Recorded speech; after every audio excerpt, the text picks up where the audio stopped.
আসসালামু আলাইকুম। বাংলাদেশ বেতার খুলনা, খবর পড়ছি বৃষ্টি আক্তার। আসন্ন ত্রয়োদশ জাতীয় সংসদ নির্বাচনে মনোনয়নপত্র যাচাই বাছাই আজ শেষ হচ্ছে। খুলনা বিভাগের বিভিন্ন জেলায় গতকাল মনোনয়নপত্র যাচাই বাছাই করা হয়। খুলনা ৪ সংসদীয় আসনে ৫ জন প্রার্থীর মধ্যে ৪ জনের মনোনয়নপত্র বৈধ ও ১ জনের মনোনয়নপত্র বাতিল বলে ঘোষণা করা হয়। জেলা প্রশাসক ও রিটার্নিং অফিসার আসম জামশেদ খন্দকার যাচাই বাছাই শেষে গতকাল এ ঘোষণা দেন। এদিকে বাগেরহাটের ৪টি আসনে ৩২ জন প্রার্থীর মধ্যে ২৭ জন প্রার্থীর মনোনয়নপত্র বৈধ এবং ৫ জন প্রার্থীর মনোনয়ন বাতিল বলে ঘোষণা করা হয়। এছাড়া সাতক্ষীরার ৪টি সংসদীয় আসনে ২৯ জন প্রার্থীর মধ্যে ১৯ জন প্রার্থীর মনোনয়নপত্র বৈধ এবং ১০ জনের মনোনয়নপত্র বাতিল বলে ঘোষণা করা হয়। যশোর ৫ ও যশোর ৬ আসনে ১৩ জন প্রার্থীর মধ্যে ৭ জনের মনোনয়নপত্র বৈধ এবং ৬ জনের মনোনয়ন বাতিল করা হয়।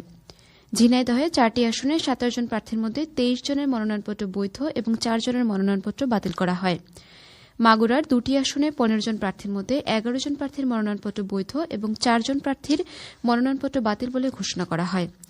চুয়াডাঙ্গার ২টি সংসদীয় আসনে ১১ জন প্রার্থীর সকলের মনোনয়নপত্র বৈধ ঘোষণা করা হয়।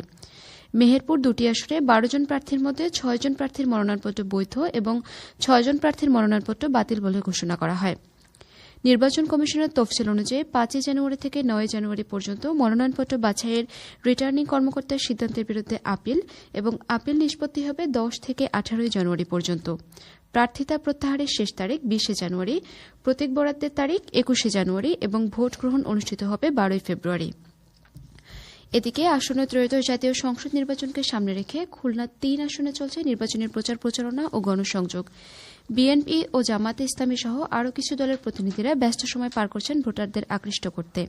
এবার এর উপর শুনুন আমাদের মহানগর সংবাদদাতার পাঠানো একটি প্রতিবেদন। খালিশপুর, দৌলতপুর ও খানজাহান থানা নিয়ে গঠিত শিল্পনগরী খুলনা ৩ আসন। শিল্পনগরী খুলনার প্রাণ ছিল যেসব জুট মিল, আজ সেগুলো নেমেছে শুনশান নীরবতা। অথচ এই মিলের শ্রমিকরা একসময় ছিলেন ভোটের মাঠে নির্ধারক শক্তি। ২০২০ সালের ১ জুলাই খুলনার ৯টি রাষ্ট্রায়ত্ত পাটকল বন্ধ করে দেয় সরকার। কর্মকর্তা কর্মচারী বাদে এতে চাকরি হারান স্থায়ী ও অস্থায়ী প্রায় ২৫,০০০ শ্রমিক। আসছে নির্বাচনে বড় ফ্যাক্টর হতে পারে এই বিপুল পরিমাণ শ্রমিক। তারা বলছেন, যে জনপ্রতিনিধি পাটকলগুলো চালুর উদ্যোগ নেবেন তার পক্ষেই থাকবেন তারা। আমরা বিভিন্ন রাজনৈতিক নেতারা প্রতিশ্রুতি দিয়ে এইখান থেকে এমপি, মন্ত্রী, মেয়র হয়েছে, কিন্তু আমাদের ভাগ্যের পরিবর্তন কখনো হয় নাই। আমরা প্রতিশ্রুতি পাই, কিন্তু প্রতিশ্রুতির বাস্তবায়ন কোনোদিনও পাইনি। ভাই, গত ১৭ বছরে যদি চিন্তা করি ভাই, আসলে আমাদের দেশে উন্নয়ন যেমন হয়েছে, পাশাপাশি দেশ তো পিছায়ও গেছে, সেটা দুর্নীতি থেকে শুরু করে সব দিক থেকে। তো নতুন বা আধুনিক চিন্তাধারা দিয়ে যারা দেশকে আগায় নিয়ে যাবে তাদেরকেই ভোট দিব।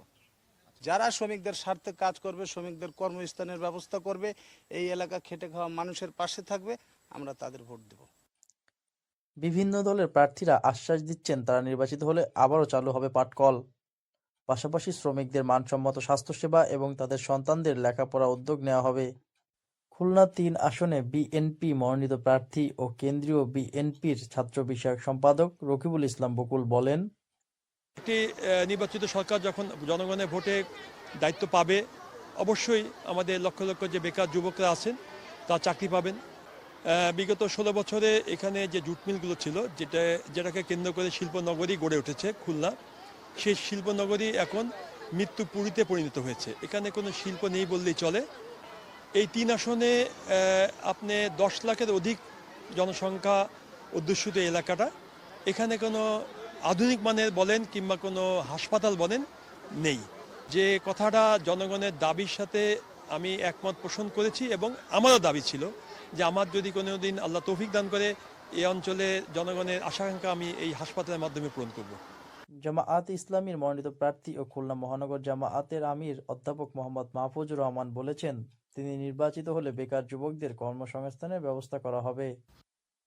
অসংখ্য বেকার যুবক আমাদের সামনে ঘুরে বেড়ায়, এই যুবকদেরকে আমরা কর্মসংস্থানের ব্যবস্থা করতে চাই। খুলনা শিল্পনগরী হিসেবে খ্যাত খুলনা ৩ আসনে ভোটার সংখ্যা প্রায় ২,৫৪,০০০। এই ভোটাররা নির্ধারণ করবেন আগামী জাতীয় সংসদের জনপ্রতিনিধি কে হবেন। মোহাম্মদ নুরুল আমিন, বাংলাদেশ বেতার, খুলনা।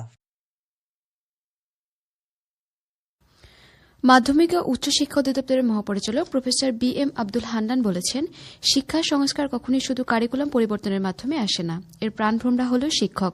একজন দক্ষ, সচেতন ও পেশাদার শিক্ষকই পারে শিক্ষার্থীর জীবনে দীর্ঘমেয়াদী প্রভাব ফেলতে। তিনি গতকাল খুলনা টিচার্স ট্রেনিং কলেজে চলমান ৫৬ দিনব্যাপী নবীন শিক্ষক প্রশিক্ষণ কার্যক্রম পরিদর্শন করেন এবং গুরুত্বপূর্ণ একাডেমিক সেশন পরিচালনাকালে একথা বলেন। তিনি আরও জোর দেন যে প্রশিক্ষণ যেন কাগজের সনদে সীমাবদ্ধ না থেকে শ্রেণীকক্ষে বাস্তব প্রয়োগে রূপ নেয়, এটাই লেজ প্রকল্পের প্রকৃত সাফল্যের মানদণ্ড।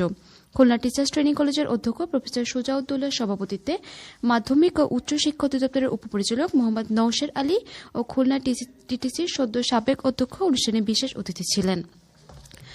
2 দিনব্যাপী বাঙালির সংস্কৃতি ও ঐতিহ্যবাহী পিঠা উৎসব গতকাল সাতক্ষীরার পাবলিক স্কুল অ্যান্ড কলেজ ক্যাম্পাসে শুরু হয়েছে।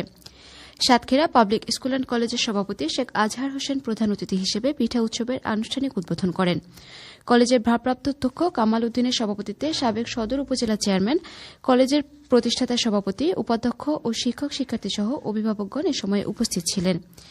এই পিঠা উৎসবে ৫৩টি স্টল খোলা হয়েছে এবং এসব স্টলে ভাপা, চিতই, পাটিসাপটা, পুলি, নকশি ও জামাই পিঠা সহ ঐতিহ্যবাহী পিঠা তৈরি ও প্রদর্শনীতে নানা ধরনের পিঠার পোস্টার সাজানো হয়েছে।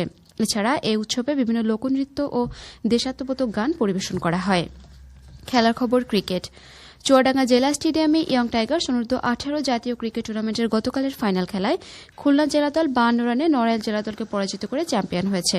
খুলনা জেলা দল প্রথমে ব্যাট করে 49 ওভার 5 বলে সবকটি উইকেট হারিয়ে 190 রান সংগ্রহ করে। জবাবে নড়াইল জেলা দল 34 ওভারে সবকটি উইকেট হারিয়ে 138 রান করতে সমর্থ হয়। সবশেষে আবহাওয়া। আজ বেলা 1টা পর্যন্ত পূর্বাভাসে বলা হয়েছে ভোর 5টা থেকে পরবর্তী 6 থেকে 8 ঘণ্টা দেশের নদী অববাহিকার কোথাও কোথাও মাঝারি থেকে ঘন কুয়াশার কারণে দৃষ্টিসীমা 200 মিটার কিংবা তারও নিচে নেমে আসতে পারে। এসব এলাকার নৌযানসমূহকে সাবধানে চলাচল করতে বলা হয়েছে, তবে কোনো সংকেত দেখাতে হবে না। খবর শেষ হলো। আমাদের পরবর্তী খবর প্রচারিত হবে দুপুর 12টা 10 মিনিটে বাংলায়।